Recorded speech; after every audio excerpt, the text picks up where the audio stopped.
Bom dia, boa tarde, boa noite, dando sequência aqui nas nossas aulas de Linguística 2. Hoje, a parte 2 dessa terceira aula, e nós vamos tratar sobre o problema de Platão, tá? Se tratando aqui da competência linguística.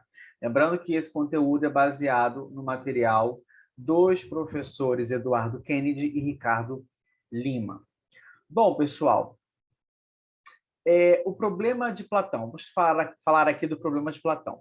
Quem foi Platão, né? Platão foi o famoso filósofo grego que viveu em Atenas entre 428 e 427 e 348 e 347, mais aproximado ali. Ele demonstrou em diversos momentos de sua obra sua perplexidade diante da capacidade humana de acumular conhecimentos e habilidades. E a gente percebe isso nessas frases, né? Como é possível a nós humanos adquirirmos tantos conhecimentos se vivemos tão pouco tempo e temos experiências tão fragmentadas com o mundo, né? E ele diz também: por que será que os seres humanos, cujos contatos com o mundo são breves, breves, pessoais e limitados, são capazes de saber tanto quanto sabem?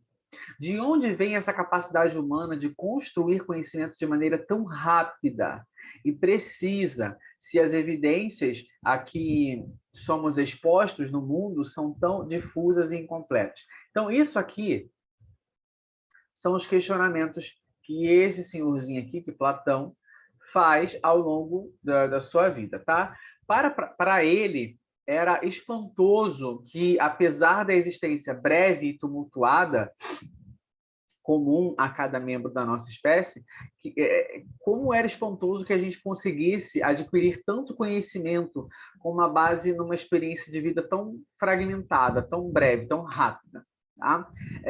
Bertrand Rousseau, filósofo inglês do século XX, traduziu com grande clareza a inquietação platônica, né? E aí ele traz isso aqui para a gente. Tá? O problema de Platão diz respeito à origem dos conhecimentos humanos.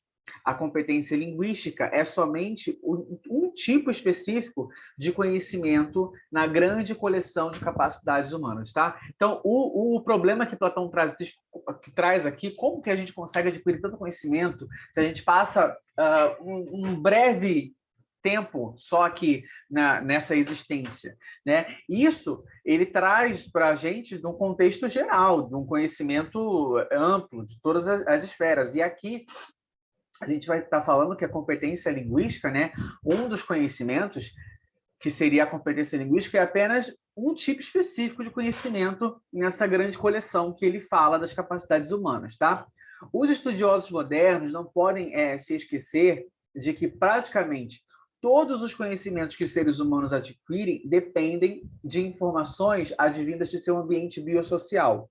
O que acontece? Muitas das coisas que a gente aprende ao longo da vida é transmitido, tá? É transmitido. A gente precisa lembrar, por exemplo, das nossas aulas de base da cultura ocidental. A gente precisa lembrar, por exemplo, das nossas aulas de teoria da literatura, tá? Quando falam desse tipo de transmissão de conhecimento, quando falam desse tipo antes de que não tinha, por exemplo, a língua escrita, né? Eles passavam de forma oral esse conhecimento. Então, era o contato biosocial que fazia com que tivesse essa aquisição, ok? Muitas vezes, gerativistas e outros cientistas da cognição contemporâneos parecem minimizar esse tipo de verdade, parecem dizer que não importa tanto, tá? Porém, simplesmente dizer que a aquisição da competência linguística ou de qualquer outro tipo de conhecimento advém do meio cultural não explica rigorosamente coisa alguma sobre o fenômeno. Então, a gente não pode dizer apenas que só o contato com o ambiente vai trazer um tipo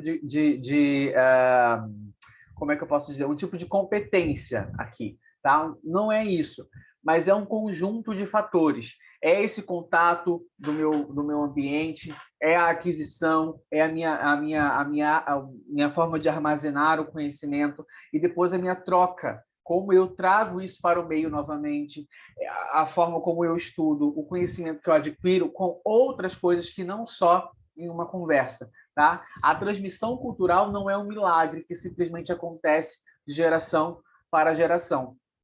O problema de Platão nos indaga justamente sobre como é possível aprendermos a cultura de nosso ambiente. Tá? Por exemplo, as famílias são diferentes.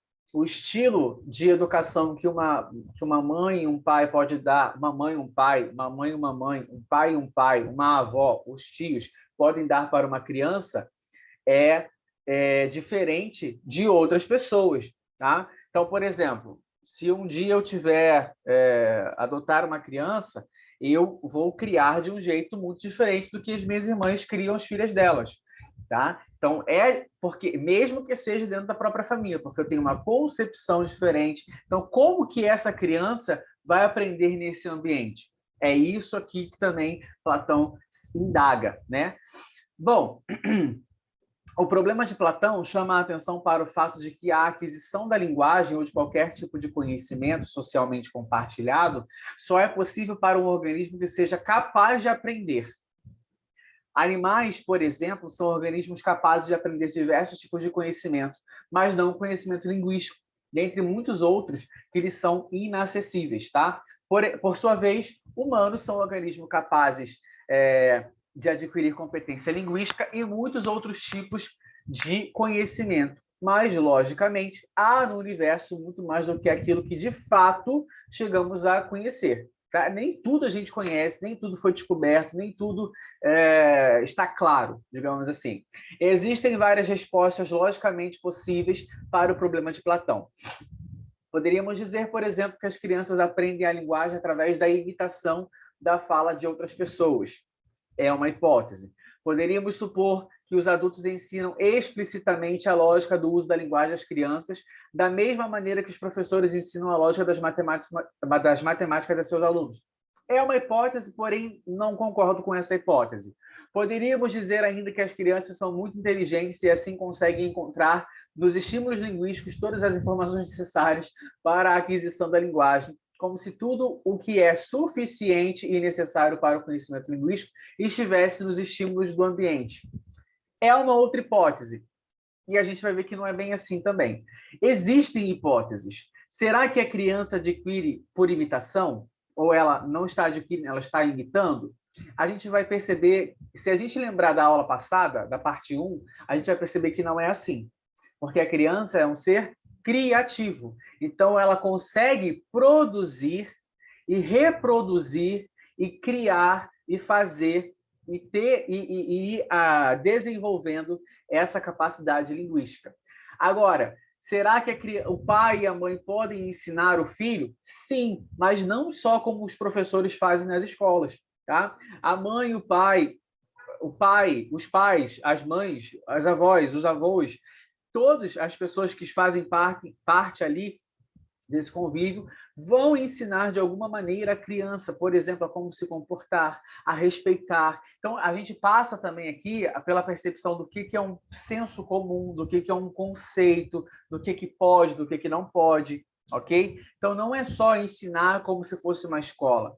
E também a gente não pode dizer que está tudo disponível, como se a criança fosse ultra mega power, inteligente, e ela encontra ali os estímulos linguísticos, está tudo necessário para ela, ela entende tudo, ela sabe tudo. A gente vai perceber também que não é assim.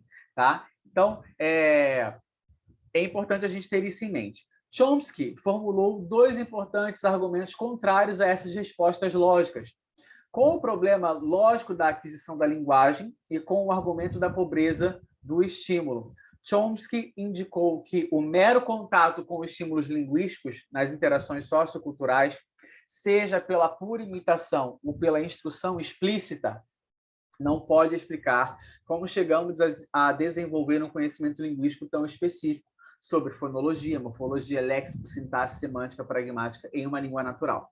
Então, ele já meio que descarta, né, as 2 primeiras hipóteses, mas a gente vai entender isso melhor na nossa parte 3 sobre esse tópico, ok? Mas já deixo aqui, comecem a refletir sobre isso, comecem a pensar sobre isso. Como a gente adquiriu o que a gente sabe hoje, né?